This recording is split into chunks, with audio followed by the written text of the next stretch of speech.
ఏంటి నిజమా? అయ్యో ఎంత పని చేసిండ్రన్నా, జర్రంత ముందుగా నాకు చెప్పరా? ఫస్ట్ పోయి 10 రోజులు కావచ్చే. రేపని ఇంటికి ఇయ్యకుంటే మా ఇంటి ఓనరం మూకోదే. ఇంట్లో సరుకు సామాన్లు కూడా దగ్గర పడ్డాయి.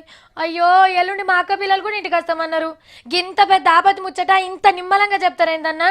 మొదల చెప్తే నా తిప్పలు నేను పడేదాన్ని కదా. చ ఇప్పుడు ఎట్లా చేయాలో ఏమో. రేపు రెండో శనివారమా, బ్యాంకులకు సెలవు, ఏటీఎంలో పైసలు ఉండయి కాబట్టి ఇప్పుడు మీ జేబులున్న చిల్లరతోనే పొద్దెల్ల తీయాలి. ఎల్లుండి ఎట్లాగో అవుతారం, 100 ఖర్చు పెట్టే కాడ 50తోనే ఒడిపిస్తే మంచిది. ఇంత కౌసుదిన బుద్ధి అయితే 2 కోడిగుడ్లు గోలించుకుంటే అయిపోతుంది. ఏహే అయితారం నాడు ఉన్న కాడికి ఖర్చు పెడతాం, తెల్లారి పోయి బ్యాంకులో తెచ్చుకుంటాం, దానికి ఇంత చెప్పాలనా అని గుస్సా కాకుండ్రి. సోమవారం కూడా బ్యాంకులకు సెలవే, ఎందుకంటే మిలాద్ ఉన్ నబీ పండుగ ఉంది ఆ రోజు కాబట్టి 3 రోజులు బ్యాంకులకు బంద్.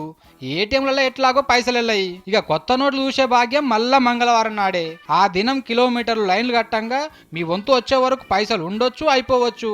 ఇక చెప్పాల్సిందంతా చెప్పినాం, అటంకా మీ ఇష్టం మరి.